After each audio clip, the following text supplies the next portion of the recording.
Welcome to the cheeky bonus. Let's carry on from where we left off. Enjoy. Welcome to Rage Whale. This is episode 36. Let's crow. So that was a good segue. I was trying to think of a way to get into that, but you're welcome. The crow. Oh, wait, stop. Me and Drew saw the new trailer the other day. Oh. It looks even worse than the original trailer. It's filth. Well, that's when I heard it getting rescheduled. I posted is that reshoot size smell? Oh, because the fact that it was supposed to come out this month and it's getting postponed, it's like must be reshoots. It's got so much hate. It's got so much hate online because people don't even want it, and so I think it's you know the Sonic phenomenon where they did a really crap CGI Sonic the Hedgehog and people shouted abuse at it and it got changed. His eyes were wrong, weren't they? And they fixed it. Yeah, I mean, I don't think they're going to do that with the Crow, but I think the amount of criticism it's got just from the trailer. You know what I don't understand? Have to tweak something. What I don't understand is if they're going to do a remake, and I'm not against remakes, they could have just. I don't know why it has to be Eric Draven. Could have been anybody, another story of the Crow, but they've done that, and that's the sacrilege of it all. But what I don't understand is why did they not do the comic book version then? For that kind of. Well, apparently this is more accurate to the comic book in the style of. I don't see. Apparently, but I don't know anything about it. I didn't even know it was a comic book. Avid, when it came out, I get really into the graphic novel, or whatever you want to call it. Yeah. And the art in it is stunning. So is he got short hair and loads of tattoos in the artwork? It's just like an 80s rock hairdo. You know what I mean? It's like you know what? Crue kind of haircut. I almost don't give a fuck because Brandon Lee's the Crow, full stop. Do you want to hear the idea I came up with for a brilliant sequel to The Crow? Go on. And I came up with this yesterday on the train. Is it called The Badger? No, it's not. It's not a remake. It's a sequel, a pure sequel, right? I've never watched The Crow 2 or 3. I've never watched sequels. They're not sequels, though. They're not sequels. They're remakes. None of them follow. None of them in the same universe. Anything else? So they're all remakes. I've not bothered. But this is a true sequel, right?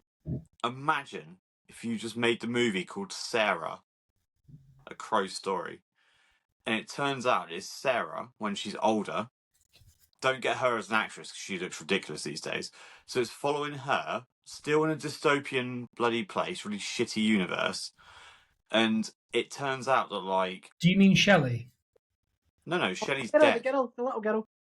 The little girl's called Sarah. Girl. Okay, sorry, yeah. So it's called Sarah, Crow Story, or Crow Chapter 2, whatever you want to call it. Yeah. Whatever. But it follows her, and it turns out in the end that the Crow is protecting her. It's not about Eric Draven, it's not about Shelley, it's not anything, it's about her. And some bad thing happens to her, whether it be her husband gets murdered, she has a child, whatever, blah, blah, blah. The Crow comes back and gives her these, like, sort of abilities. And it turns out that the Crow the whole time was, like, looking after her rather than anything else.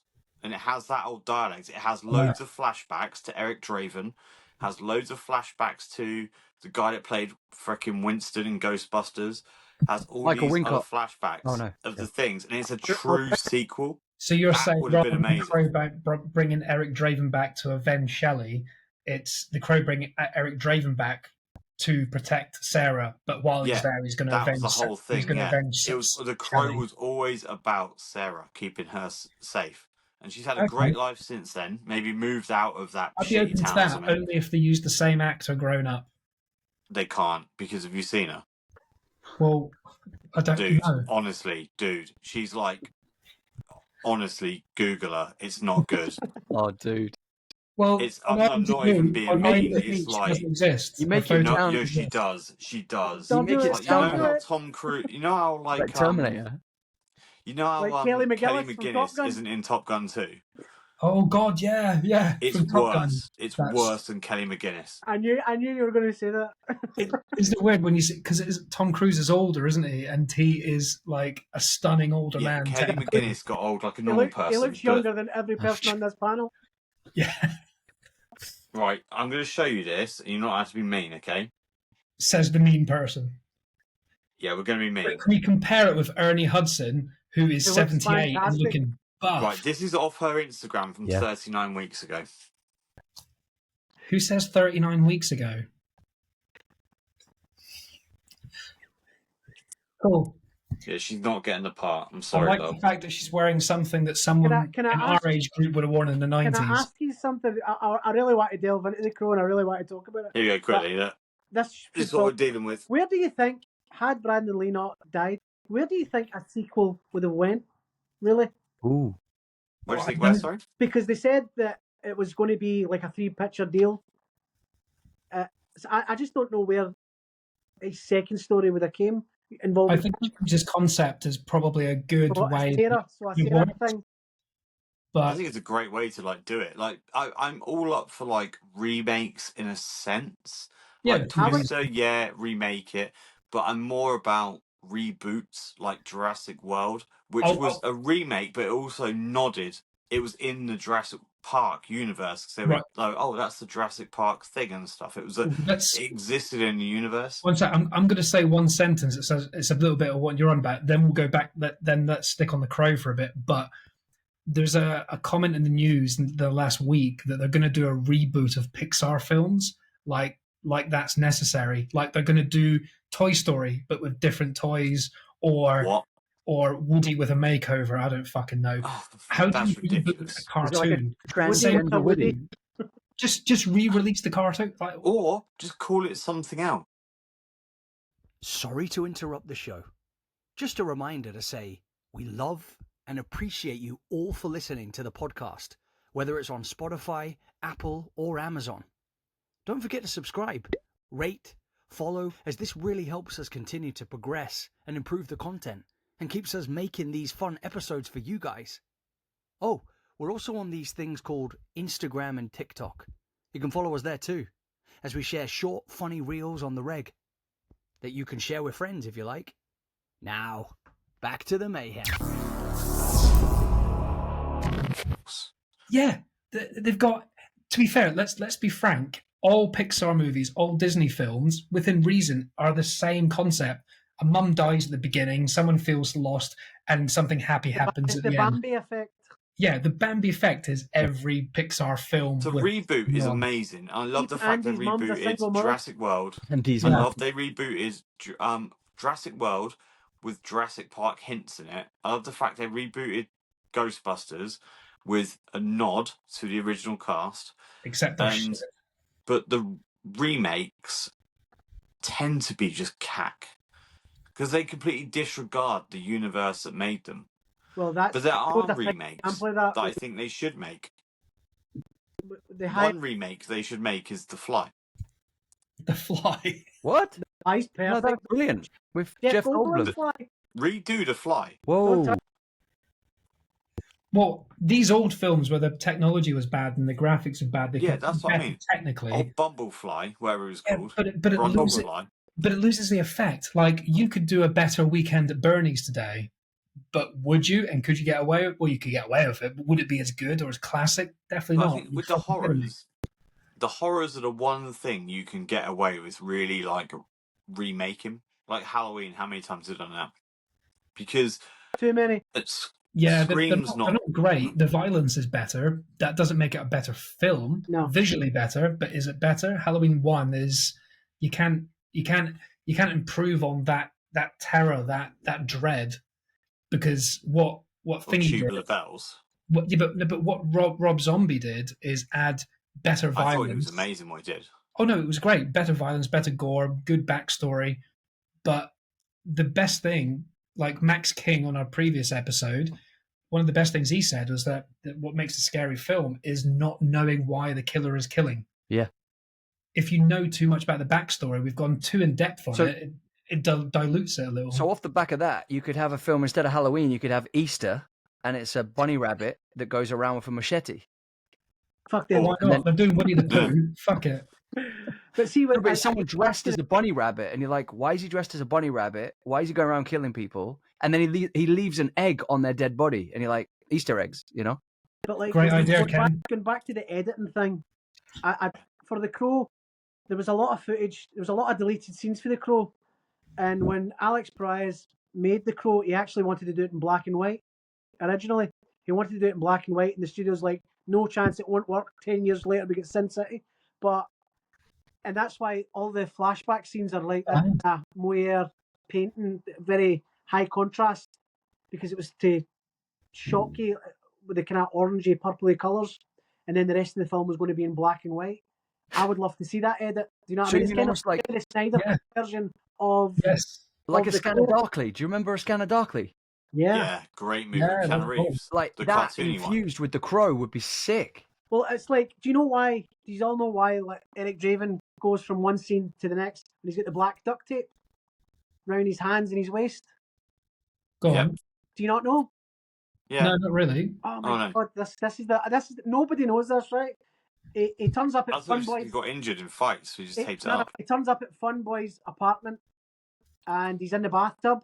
Yeah, he gets shot, doesn't he? He takes Darla, takes the heroin out her veins. Yeah, squeezes her arm. The name for God and the lips, the hearts of all children, and then he lets her go. When he's in the room, Fun Boy wakes up, grabs the razor blade, and see, because Eric Draven used his powers not for his mission, which was to revenge his death. Anything he does outside of that, he becomes weak. So then Fun Boy carves him up, and he wouldn't heal. That's why he's got the duct tape round his arms. And if you look at the next scene, when he's in Albert, the cops, Officer Albert, the trench coat he's wearing is all slash marks. Now, and he's got a hole in the back of his jacket as well. I never noticed. Because they basically get carved up with it, and apparently there was so much blood, and it was like, and I think they were trying to do like a lower rating now from an 18 to a 15, so they cut that scene. Why that scene's never been seen since is beyond me. And I'll know exactly why, because I read. Right, you can probably answer this, Michael, because you know more about this than anyone, I think. But I thought he got killed when it was the big scene with the samurai swords. He jumps up on the table and he gets shot. That is when. That's not. It's not. It's not. It's Fun Boy that actually killed him. Fun Boy that shot him. Yeah, Fun Boy came out recently. The original scene where he dies. Yeah, Fun Boy is the one that actually killed him, and he said he never recovered from it. Yeah, he never watched the film. Have you seen his recent interview? And he died in 2016. Yeah. Well, Fun Boy. Cancer. Yeah. Oh, maybe just by popping up then. But he did an interview, didn't he? Saying how it never left him. And, the man was. I mean, he wouldn't. And again, for an actor who's notorious for playing bad guys, he didn't want to pick up a gun again. Wow. Which obviously limited his. Because it's that scene where he walks in and goes, I'm going to tell you a story. Jesus walks into a bar. Ow! No, it wasn't that scene. No, that's not the scene. Well, that's the only thing I can think of where he was the shot. scene where Eric Draven and Shelley get murdered, and he's on the floor, and they did that at the end of the filming in the schedule. They filmed that bit at the end. Yeah, T-Bird and Fun Boy both shoot him, and it was Fun Boy's gun, Michael Massey. And again, it was a POV. Brandon Lee didn't even need to be in that shot. It's just, and to be honest, everything about that is what makes The Crow. It's when you watch it back though, like when he's falling out the window, you can clearly see now it's CGI on his face. And The Crow was the first movie to use CGI. Yeah, they had to use quite a few bits, like the makeup bit and stuff like that. The first film to use CGI with those kind of stand-in. I think The Matrix took a lot from The Crow. I think The Crow was a seminal movie. There's so many films that stole from The Crow. Even the film where the bit where in the nightclub, The Matrix definitely took loads out. Blade stole from The Crow. Definitely. Even the look, the leather pants, the leather trench coat, the nightclub scene, the strobe lights. What was The Crow? 96. The Crow was 94. 94. What? And Blade was 97, 98. I think Blade was 95. Actually, Blade was 98, I think. No, I'd say 98. I think it was 95. It's 98. Yeah. 4 years later. Yes. All these films. You see, Alex Perez. What was the guy's name? He's cinematographer. In what, The Crow? Yeah. It's a cinematographer. Darius something. Darius Wolski. Darius Wolski. He's the cinematographer for Pirates of the Caribbean. He's an amazing. The Martian, Napoleon. Napoleon was great. Cinematographer. He started basically with The Crow, and The Crow is visually stunning. Like even with the with the miniatures car scenes. It's all done by miniatures because the budget kind of wasn't there. Can you So's imagine all that the movie? so's all the crow shots where you're looking at the buildings and stuff like that. They used actual ravens. They couldn't the crows because ravens are actually a bigger bird. Yeah, when I so I think I said before, but in the previous episode, but I watched The Crow in the cinema for its 30th anniversary last week, and I've seen the film probably more than any other film I've seen, even more than Ace Ventura. And Yeah, same here. It's probably my most All watched right, film. then. I've seen The Crow so many times, and there was a point where I had a gap, and I watched it maybe 10, 15 years ago, and I was like, oh shit, this hasn't held up well. And I think it was just when high budget CGI like Transformer type films are coming out and it looks so lame in comparison effects wise, but then you watch it again now and it still holds up. Like it Yeah. still fucking holds up. Yeah, I've The probably action, watched it the more than any acting, other film I've ever seen.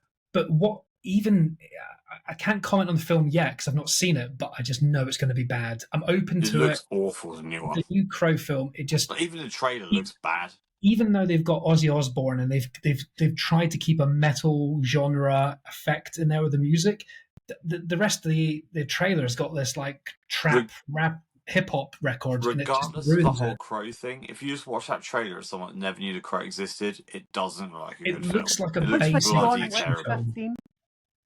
But the thing is, like, the original is the biggest attribute is apart from Brandon Lee and the fact that there's so many unique shots and the cinematography and is better than most films today.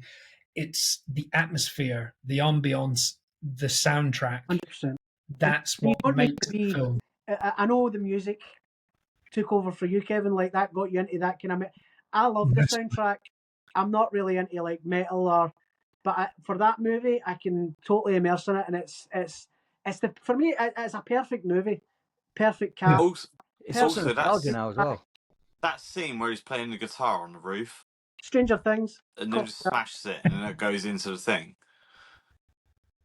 Look Yeah, at Insane. like I say, that's a Stranger Things ripped that off basically. Yeah. I think the new Crow film might be one of the biggest flops in cinematic history.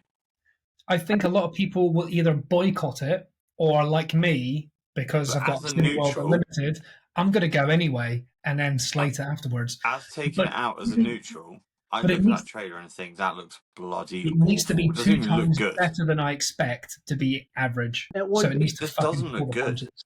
But I'm not going to take it away from Bill Skarsgård because that film he was I in am. recently, Boy Kills World, which is basically that, he was Yeah, fuck phenomenal in it. I know. But yeah, I watched the trailer and think I don't even want to watch this film. Like, just- regardless if it's called The Crow or what Action Sally, whatever it's called, I'm like, it just looks crap. It looks Right, like a Machine Gun Kelly music video. The whole thing. It just Yes, It does. yes. It looks like a budget Channel 5 movie, and it's like it looks so bad. Anything that reminds me of Machine Gun. that was the one thing that I credit Brandon Lee for as a martial artist. The Crow doesn't look like a martial art movie. No. I mean, it could almost be a horror movie. See if you cut out him talking a lot, it could be a horror movie. Like, And also, if they leaned into things, it could have been a comedy. That bit where he's dangling upside down, just beginning and, that being, and Gideon turns around and he goes, "Pop!"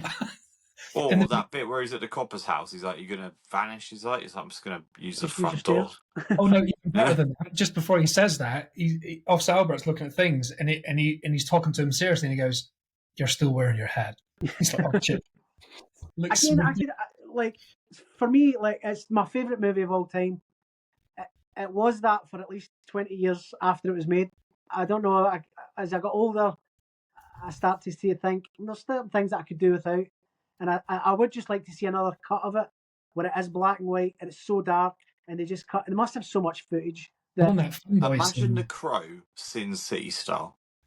Yeah, it would look stunning. It'd be gorgeous. Do you know what I mean? Imagine that. With that I sound. wish they'd make another Sin City film And because they again, were I think amazing. we're forgetting about Michael Wincott, who's like one of the best bad guys. So good. Ever. Robin Hood, Prince of Thieves. Yeah, Yeah, I didn't even Metro. know. But Juilliard, Metro. Guy second who gives actor. me that rip his heart out with a spoon. Why is No, that's not Michael Wincott. That's Huh? So Alan he's talking Rickman. to him about it, No, don't he? his cousin is Michael Wincott. Why is Kev, Stone by the way, Metro. I No. will say that Kev got confused the other day because I said Sean Connery's in that film and Kev completely forgot. I haven't seen fucking Sean Prince of Connery is Thieves. in Robin Hood's Robin Prince Hood, of Prince of Thieves. Thieves was the film that I saw like 15 times in the cinema. And you've seen Sean Connery's at the end, isn't he? The what? Sean Connery's at the end. Yeah, he's King Richard. He's like, I'll give my blessing. Yeah. Metro. Michael Wincott in Metro, epic performance. So He's good. the guy of Gisborne, isn't he? And Robin I was Hood. Michael gonna leave Wincott, guys about it. he's got some great lines in like The In Crow. Metro. Just Oh, little the things. best line is Just he which went goes, to I think we broke her. What did you say? the Yeah. best line in that is he winked at me and he jumped out of a 4-story window. He winked at you, musicians. He almost says it under his breath. Just, Yeah, I think he just when he goes, I think we broke her. That bit. Yeah. well, please, gentlemen, I think he's we like, all right. We all should have a moment of silence. Yummy. We're open.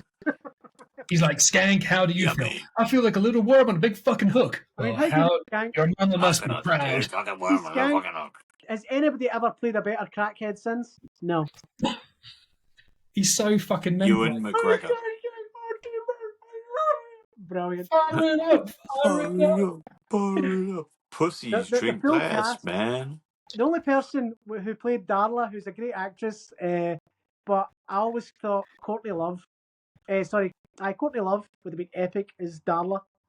It's kind of the same vibe, isn't it? Yeah. And it's in that rock and roll vibe. Push the shooters away, boys. I watched the film yesterday. You'll know it because Darla pops up, and I was like, "Oh yeah, I forgot she's in it." Can anyone guess? Unforgiven. Bad Boys. Darla. Oh yeah, she's she's the Francine, isn't she? She's one of the secretaries in Bad Yeah, Boys. Francine. She gives them Francine. up by she's the infiltrator basically. Francine was the guy who is the French guy who is also in the amazing program called Baptiste. Yeah. Baptiste with a limp. I'm not a kid. Yeah. And the funny thing is, Bad Boys, he gets shot in the leg where he's got the limp. At He's the got end. Pouchet in He Bad was Boys, good and in- he's good in Bad Boys. Baptiste, isn't he? Yeah. Baptiste's amazing. I'm not Michael- a fucking chemistry teacher, you idiot. Michael Wincott is in a film called Assassination. One that came to shoot us, the next What's one is for the Assassination? I don't think finale. I've heard of that one. Assassination of Richard Nixon with Sean Penn. And he's got this amazing scene between Michael Wincott and Sean Penn, and he plays his like estranged brother. And he's only in one scene, and he almost steals the film. Michael Wincott steals any scene that he's in. That's what I'm saying. He does it so effortlessly. He's an amazing. He's one of those actors. I think he was born in the wrong time. I think if he was coming up to now, he would be the bad guy in absolutely everything. Yeah. But he just kind of missed that window of, I don't know, like The Crow again. His performance in that is just one of the top dollar. I was having a conversation with Kevin and he didn't know his name was Top Dollar. Do you remember that conversation? I was like, how can you say The Crow's your favourite movie and you don't know the name of the bad guy? Ah. Top Dollar, but there's actually no mention of his name in the movie. But that is his name. I didn't know that. Yeah, top. And even you've got Candyman. He was his right-hand man. Yeah, Tony Todd. Tony Oh, Todd. I mean, wow. the cast was amazing.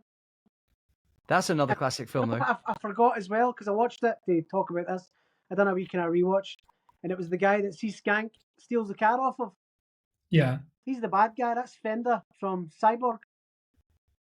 Is it? Yeah, Fender. Yeah, That's weird because and he was in Point just to go Break back as to well. Bad He was the Boys, I've stuffer. watched Bad Boys 1 and 2. I'm going to Right. watch Bad Boys 3 tomorrow because obviously I'm going to watch Bad Boys, the new one, at the end of the week. And there's a scene in Bad Boys 2 where Martin Lawrence pulls over a car. Can you guess who's in the car?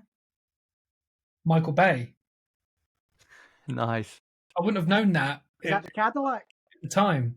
No, it's like a little shitty white car with a red stripe on it. He's like, pull over.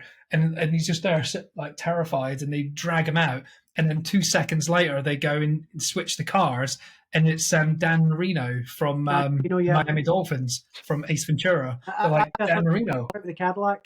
Yeah, he's like, is this car any good? He goes, I don't know. I'm going to buy it. I was about to buy it. Are you going to test drive it for him? And he goes, oh, he going to test drive the shit out of this car.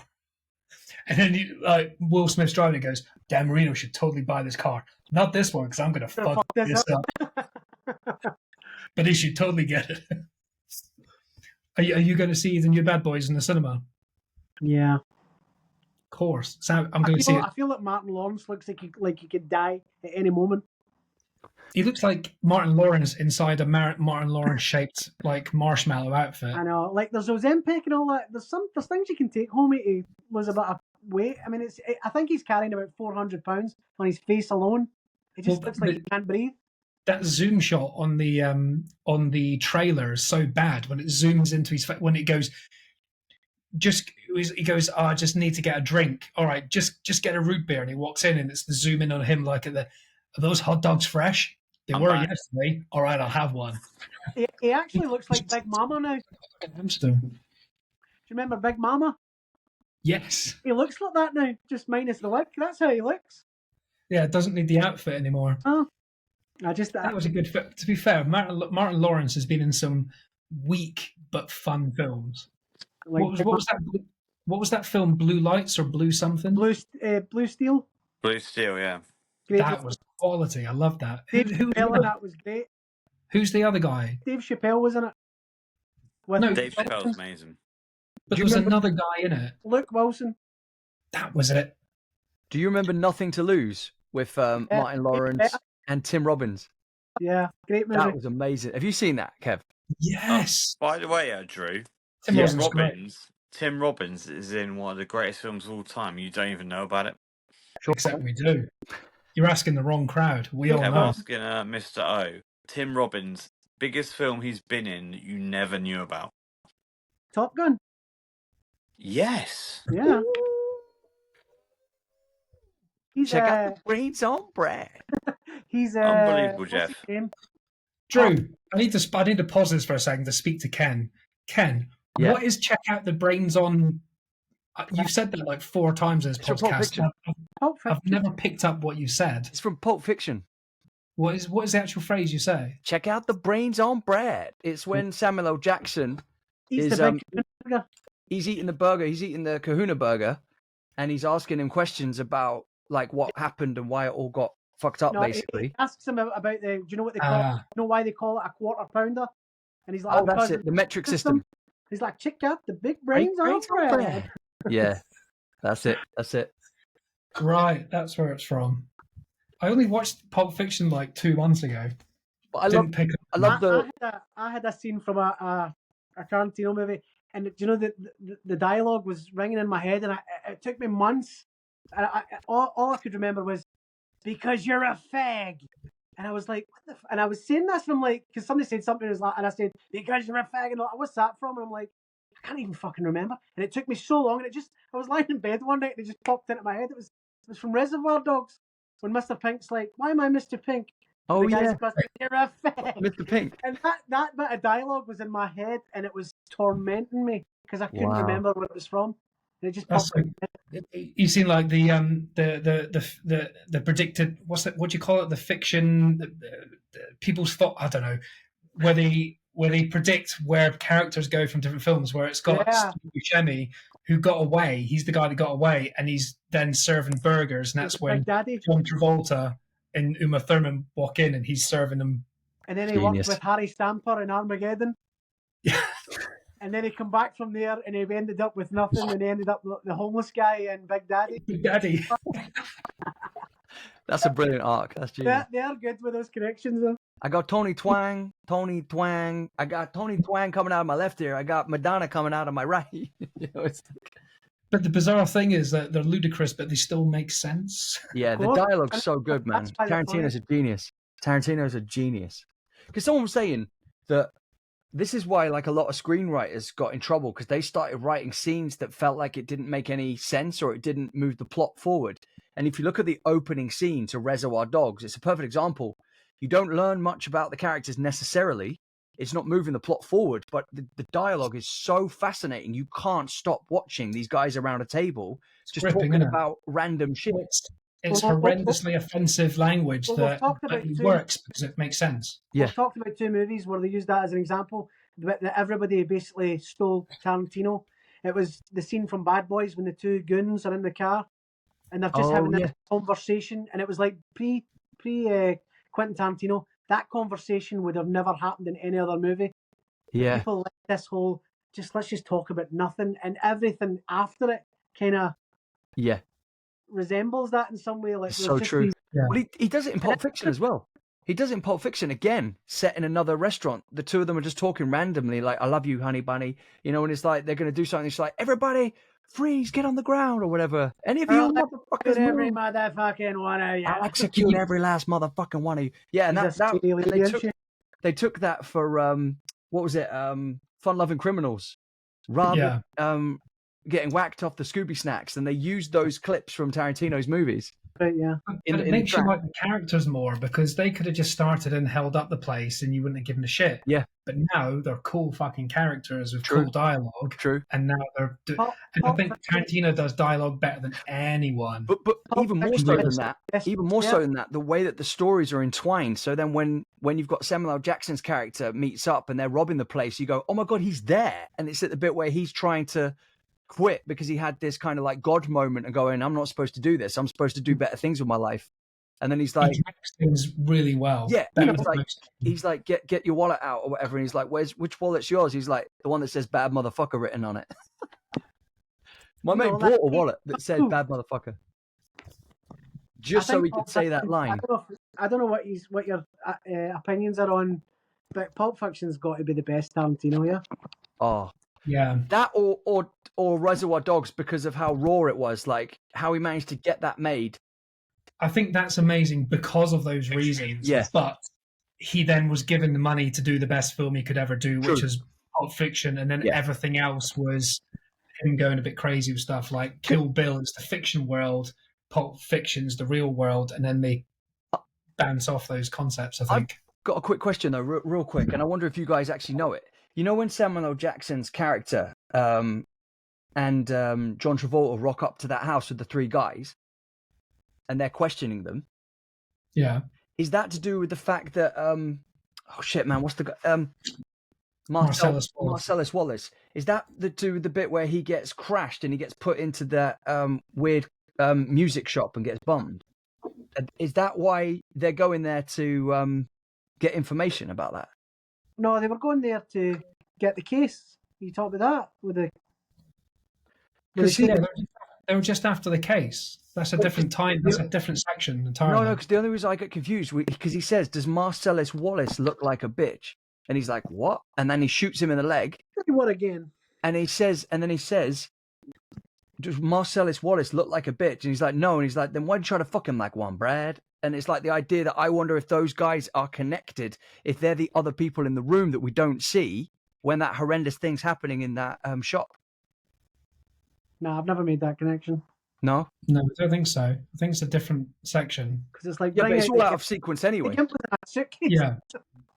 Yeah. But I think it's a completely different section. Michael, what do you think's in the suitcase, man? His soul. Boom. In the box. He's got the band-aid on the back of the neck. It makes sense. Do you know what I mean? Like, yeah. I don't think Quentin Tarantino will ever tell us so. But it's funny that you say that, dude, because I mentioned that in one of these episodes of Rage Whale. I said that it's supposed to be Marcellus Wallace's soul, and then Kevin says it could be anything. It's kind of ambiguous, and that's the whole point. Like, it's deliberate. Yeah, I don't like that though. I want answers. Give me an answer. That's the beauty of Tarantino. There are no answers. But you know what's so funny? You've got Tarantino, who's a huge fan of Christopher Nolan, right?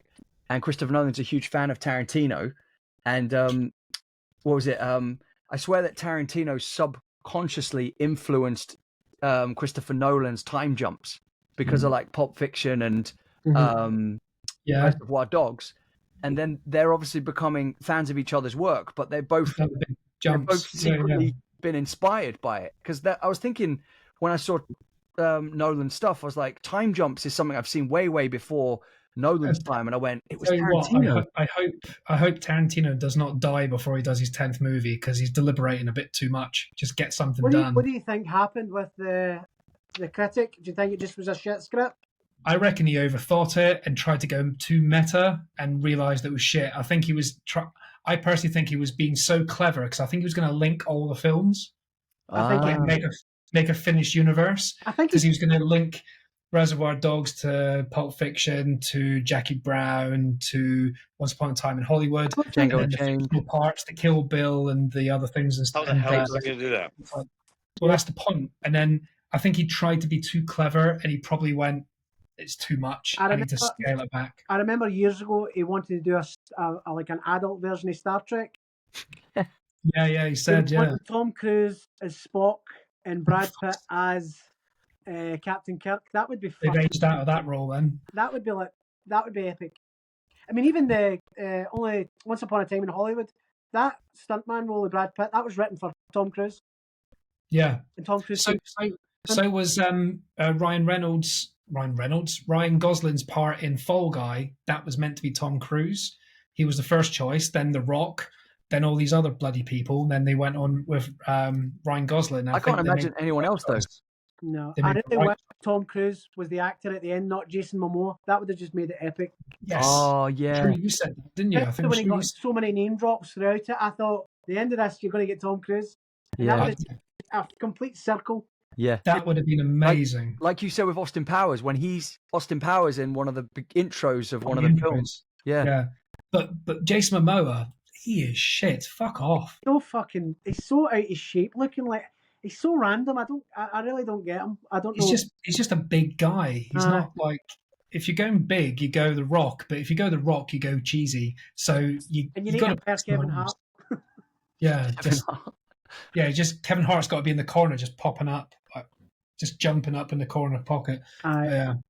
But no, Fall Guy was great. Loved that. Because why it's so good though? It's just a popcorn movie. It's just, and that's again Top Gun 2, that we just want to go to the cinema and forget. We don't need to be anything politically correct or fucking your diversity hires, or we just want to watch a movie.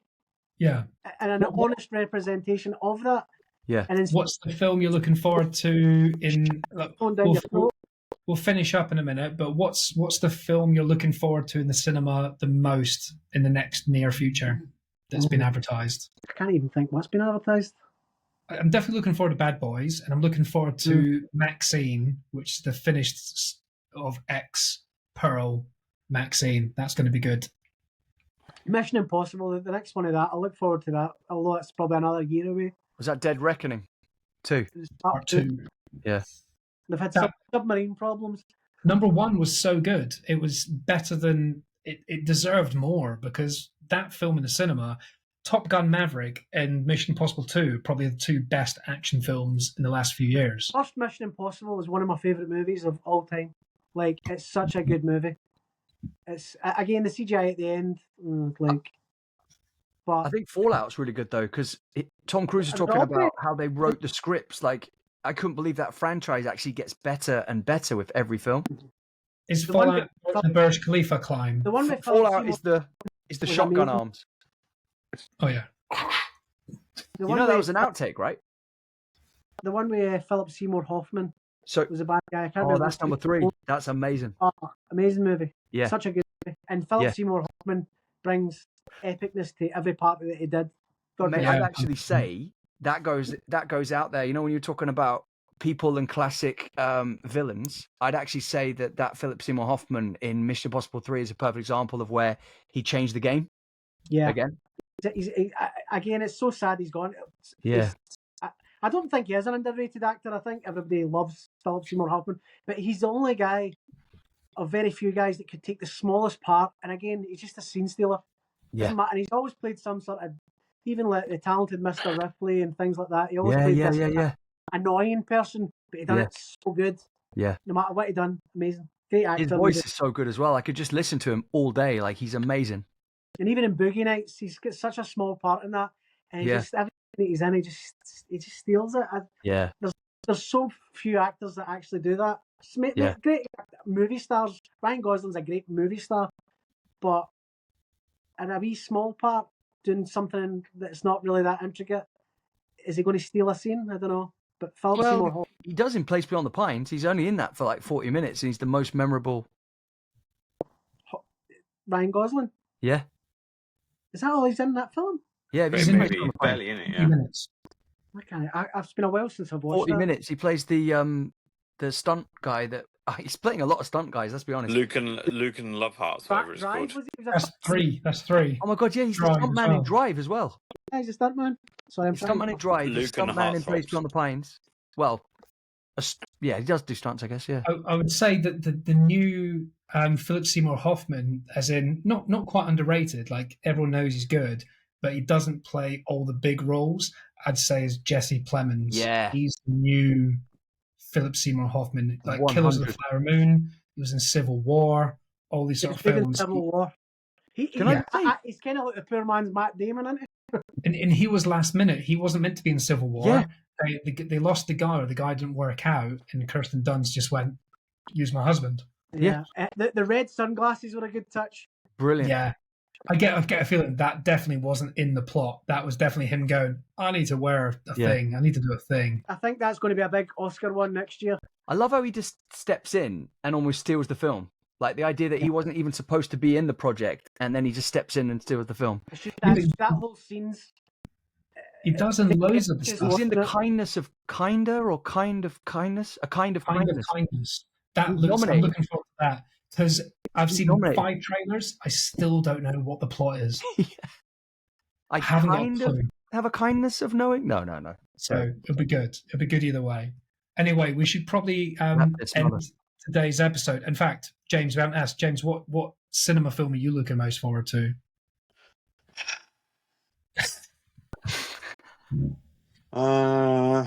You're going to say Beverly Hills Cop 4 on Netflix. Oh, Beverly Hills Cop. No. Oh, that for sure. What I'm looking forward to. 3rd of July. excited to watch- I'm actually looking forward to watch Godzilla -1 on Saturday with Reef. Oh, Yes, mate. It's quality. Nice. It's very good. Yeah, so he Have you really seen wants that? to watch it, so we're going to watch that. He's He's been going on, by the way, he's been going on about this Rodan toy. Uh, You know Rodan? the other Godzilla thing. Yeah, he knows Rodan. Basically, Kev's This cousin. is James's kid who's 5 5 years old. He's 5 and he's obsessed with Godzilla. He knows Rodan, Ghidorah, like all these different things. He's bloody obsessed with them. So he wants a Rodan toy, which I got him because he's got Star Learner or Star. Actually, it's just there. Actually, I think he will definitely prefer the Godzilla versus Kong movie, but I think you'll Star prefer. Athlete of the week. Star Oh. Athlete. Nice. I think Nice. But you'll he'll come up to me prefer being like, I Godzilla watch minus like one. King of Monsters and I like Ghidorah, Yeah, my son Christian. but he knows loves who Slender Man is and all this sort of Kingdom stuff. of the It's Planet like, of the oh Apes and all god. those movies. Kev just looks like a Bond villain because he's just stroking his cat like Blofeld. Yes, we're gonna watch Godzilla -1. Or whatever it's It's good. called. It's more. And he's It's got a more. Rodan toy and toy as well. James, it is more adult. It's more story driven. It's less action, more story driven. But the action is epic when it happens. We're gonna probably watch Venom as well together. Yeah. The first one. So what you say, sorry. Michael? Chris, what's Christian into? Oh, it's like the Godzilla. We saw it in 4DX, the Godzilla versus Kong, or whatever. Oh, man. How old's Yeah, we Christian? saw that. How old's your son? He's 9. Oh. And my youngest is 5. But Christian, we went and seen the Kingdom of the Planet of the Apes. Christian's at a great age now. He's just basically my movie buddy. So we Oh. went I was gutted I couldn't go and take him to see The Crow. Because obviously Same with Reef. It's funny. We went to see Godzilla versus Kong because he was like buzzing about it. But like I say, I think he was definitely the youngest person in there. yeah. But Michael, don't you think that we probably saw The Crow at that age? I would have been 11. We I was weren't 14. 5. You were 14. Yeah, but I saw it in the cinema when I was 14. But I definitely saw like Commando and Terminator Yeah, when I was wasn't it? 9, 10. Our But parents, when 5 you is watched like, the I was like, he's all right. He's got his Godzilla toy. We bought my Godzilla toy beforehand. He's got so many Godzilla King Kong toys. It's amazing. But yeah, we went to see Christian the should be movie. allowed to see. Christian should be allowed. He's a bit older. He should be allowed to see some listen, stuff. I Like that. grew up in a house. No films were off limit. If like you knew there was going to be some sex scene because the saxophone would start playing, and that's when you would go and make a cup of tea, or you would just leave the room, or your mum would say, "Shut your eyes." Like that was it. It was a bit of boob licking for like 5 seconds, and then the scene was over. And they were sitting, smoke a cigarette. Do you know what I mean? So nothing. I watched everything. I watched Nightmare on Elm Street when I was like 5 or 6. Johnny Depp's first haunted movie. me. It haunted me. Like Halloween used to be on the TV, so like nothing was off limits. So when I show Christian things, he loves horror movies now. He's like obsessed with like zombie movies and things like that. There's nothing I won't let him watch really, apart from like pornography. Like horror movies, action movies, like there's nothing. I saw it the original It when I was a child Yeah, at our Gran's house, because my mum was chatting to your mum and Gran in the kitchen, and I was in the living room alone flicking channels, and it turned on to the shower scene where all the heads turn, start burning the people, and then It comes out the plug hole. and that was you. That was I was like, I'm 7 or 8, maybe. I was quite young for that. But the only film I wasn't allowed, I said this in a podcast a few weeks ago, but I was never allowed the film Exorcist. That was the only film that was off limits. Watch anything you want. Watch Species, watch Commando, whatever. Yeah, I watched Species is a great movie. My oldest sister was 8 years older than me, so I had all these older siblings. So, like, I think they thought I wasn't really paying that much attention to them, but I was watching, like...